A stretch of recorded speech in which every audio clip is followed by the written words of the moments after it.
gotta say they're really pushing like more than me to like this is more Gundam series like Iron-Blooded Orphans. They're going really in really heavy with those politics and a bit of that action. I mean, Mikazuki using like Barbatos as like that thing is so fucking sick, and I'm really curious like from what we've been seeing from it so far, like since like it's a pretty new like Gundam design like in a way where it's like it doesn't seem like the only thing it really uses and all that, maybe it's just because of the certain situations that they're in at the moment, is that it is just a pure out like melee type. The only real like melee type of like sort of Gundam I've really seen before that is probably much in Build Fighters, and I know Build Fighters is its own little thing and it's like not exactly what part of like that sort of like universal isn't serious like that, but like the main character in like Build Fighters Try didn't even really use any like weapons at all. Like all he just uses just like his fists, like, you know, long range and also as well close range attacks. So it seems like Mikazuki, like his whole thing with Barbatos, like as we saw from the start of them, like it seems like either it has its own personality of its own, like the Barbatos, because like it really like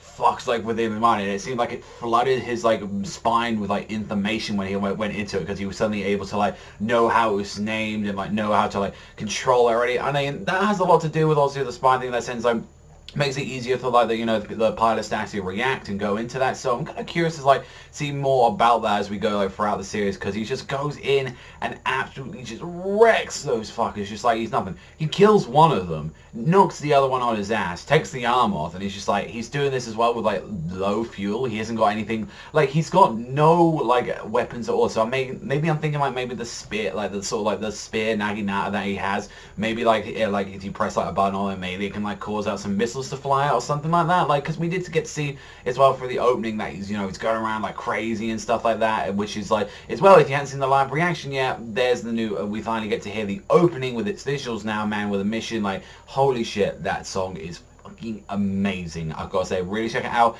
The ending, Orphans, it really is like really chilling, really relaxing, and it was just like, yeah, that's the sort of kind of ending that I was expecting to hear from the end of the series, and I really recommend checking out the opening. It's absolutely fantastic. It's so good, and it's like, even when we saw like with Ida as well, like she's not dumb at all. Like she kind of like put in a realization once you know, all of the, like everyone retreated and all that, and it turns out, you know, we had over 100 people die. I think it was like about like 60 from like the first company and around about 40 from the third company that died since this whole attack that they got dealt on. And it's like, she was there, like, yeah, she knows it's her fault, like, they, you know, they're pretty much after her, and not to mention as well, she's like, I can't even go back, even though my father's saying, oh, I'm worried and all that, so I need to confirm that it isn't my father that coordinated this attack. Like, she isn't stupid in a way, she knows that even her father, like, that's the sort of person, like, he's never had my back, like, at all, for, like, these, like, protests or any of these campaigns. Why the hell is he so concerned for my safety now, and, like, really pushes me to actually go and do this now? It's like, no, there's some shady shit going on with him, and, like, I don't trust him. So I really respect that. Like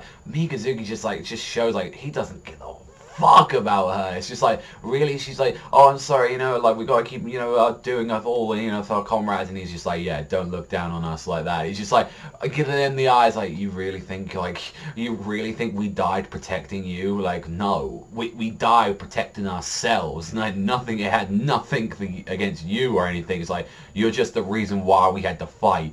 The only reason we fight is for ourselves. And I was like, that's some pretty good shit. And then when we see Orga in this one, he gets the shit kicked out. I can't believe that the first company had the nerve to actually come back in this episode. They had the nerve to come back, and then they beat the living dog shit out of Orga, and he's just like, and now they're talking about, oh, we're gonna like have a revolution now. We're gonna like actually throw these first company motherfuckers out of here, and it's gonna be me, Mikazuki, Orga, Biscuit, like all of them. Like we're all gonna go in and we're gonna like take this place for what it is. Like, and even when we go back to, you know, seeing like the actual fucking baddies, like the Earth guys, like we see what they're talking about, and it's like, yeah, you got your ass handed by children. Like child soldiers, like, are you fucking serious? Go back there and like be a grown-ass man. And that's the thing I respect, because this is one thing I like about Gundams. Like, not just because they're on the opposite side from the main characters doesn't mean that one of the best examples is War on the Pocket.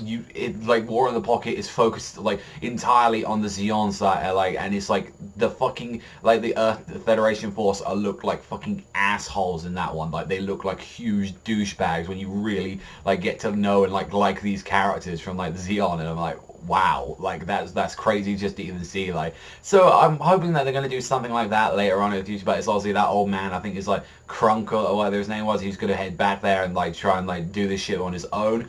And it really shows, you know, like child soldiers, no matter what, you know, some people probably couldn't even do that. I mean, that's something that I kind of learned recently by like playing Metal Gear 5. Like, that's something where like child soldiers, they're a prominent, like, big topic in that game. So that's something they're going to have to deal with, especially with warfare and terrorism and just a bunch of stuff throughout that. So yeah, I can definitely see the sort of resemblance and all that. And it's kind of look, does anyone think like those little like walker things that they have in there, doesn't that remind you a bit too much like D-Walker from Metal Gear Solid 5? Like, it looks a little bit like that. It's just put some like fucking giant cannons on like fucking D-Walker, and that's pretty much him. So overall, like, I mean, it was a good episode. Like, that's kind of how we ended. I mean, we got to see like kind of Mikazuki's sort of like love interest. Like, I forget really her name, but she seems quite adorable, and she seems like someone that really wants to help her. We got sort of like Biscuits, like family as well. They were a bit fun, and it was like a little jokey, but overall, yeah, it's set up for like definitely like this whole little revolution that they're going to be handling like that, like a coup de grace. And I'm like, and also as well, this guy coming back, so I'm kind of interested to see. But it's like, I can't believe Mikazuki pretty much let these guys escape just because they didn't fill out the fuel. I'm like, oh, that's typical. Of course, you got to like get the enemies to return like backwards to it. I mean, he was using them dirty tactics, Mikazuki. He was like hiding behind the enemy, like pretty much because they knew they didn't want to fire at their own comrades. And I'm like, this motherfucker knows how to fight dirty, and I like that. Overall, this was a really good episode. Really can't wait for the next one. Definitely going to give it a solid 8 out of 10. Cannot recommend enough to check out this Gundam for new fans. I think definitely they're really pushing this one, especially to be for like people who are like, oh, I've always been a bit nervous checking out Gundam. I feel like Iron Blooded Orphans is the perfect chance. There are a lot of you guys to get into Gundam, and I highly recommend that. But that's all from me, so thank you much for watching as always, and I'll see you guys next time.